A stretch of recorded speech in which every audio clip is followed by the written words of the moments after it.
এটা আমাদের মামাটি মানুষের নেত্রী মমতা বন্দ্যোপাধ্যায়ের নির্দেশে এবং পশ্চিমবঙ্গ রাজ্য মহিলা তৃণমূল কংগ্রেসের নির্দেশে সারা পশ্চিমবঙ্গে বিগত প্রায় 1 মাস ধরে প্রতিটি বাড়িতে গিয়ে মামাটি মানুষের নেত্রীর যে উন্নয়নের প্রকল্পগুলো রয়েছে সেটা গ্রাম বাংলার সাধারণ মানুষ সেটাতে কতটা বেনিফিট পেয়েছে সেটা দেখা হচ্ছে এবং যদি কোনো অভাব অভিযোগ থেকে থাকে সেটাও নোট করা হচ্ছে। ওই সার্ভে পদ্ধতিতে এই কাজগুলো চলছে এবং প্রত্যেকটা বাড়িতে গিয়েই মহিলা তৃণমূল কংগ্রেসের কর্মীরা বাড়ি বাড়ি গিয়ে এই সার্ভেটা করছে। যেগুলো সমস্যা হচ্ছে সেই সমস্যার সমাধানের যে পথ সেটা তাদেরকে ওখানে বলে দেওয়া হচ্ছে এবং যে দুয়ারে সরকার চলছিল সেটা আরও 7 দিন ধরে চলবে। সেখানে গিয়ে তারা যেন তাদের যে অসুবিধাগুলো রয়েছে সেটা সম্পন্ন করে আসতে পারে এবং সরকারি সুযোগ সুবিধা পায়।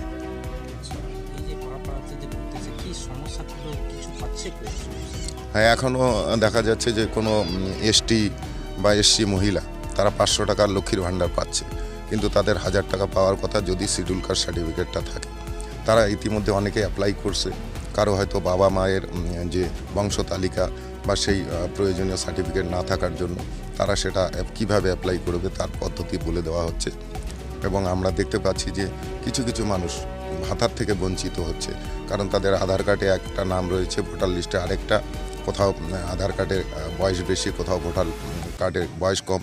এই সমস্যাগুলো সমাধান করবার জন্য গ্রাম বাংলার মানুষকে পরামর্শ দেওয়া হচ্ছে যে হয় আধার কার্ড, না হলে তার ভোটার তালিকায় যে নাম একই নামে যেন তার ব্যাংক পাসবুক থেকে আরম্ভ করে সব কিছু সে নিজে তৈরি করে নিয়ে এই অ্যাপ্লাইগুলো করে এবং সরকারি প্রকল্পের সুযোগটা উপভোগ করতে পারে। আজকে আমাদের ক্রান্তি গ্রাম পঞ্চায়েতের চিকনমাটিতে এই প্রোগ্রাম চলছে। এখানে আমাদের ব্লকের নেতৃত্ব থেকে আরম্ভ করে মহিলা নেতৃত্ব যারা রয়েছে অঞ্চলের সকলে এখানে উপস্থিত রয়েছে, পঞ্চায়েত সদস্যও রয়েছে, প্রধান আমাদের ক্রান্তি গ্রাম পঞ্চায়েতের সেও এখানে রয়েছে চিকনমাটি। চলো গ্রামে যাই কর্মসূচিটা আমাদের মুখ্যমন্ত্রী যে নির্দেশ করেছেন, আমরা প্রত্যেকটা বাড়িতে বাড়িতে গিয়ে তার অভাব অভিযোগ জানছি আর কিভাবে তার উন্নয়নের প্রকল্পগুলো সুযোগটা পাবে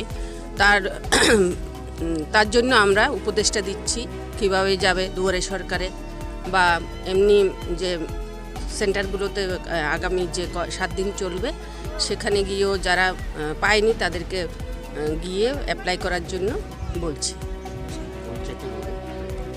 আমি অঞ্জনা বিশ্বাস, তৃণমূল কংগ্রেসের কর্মী।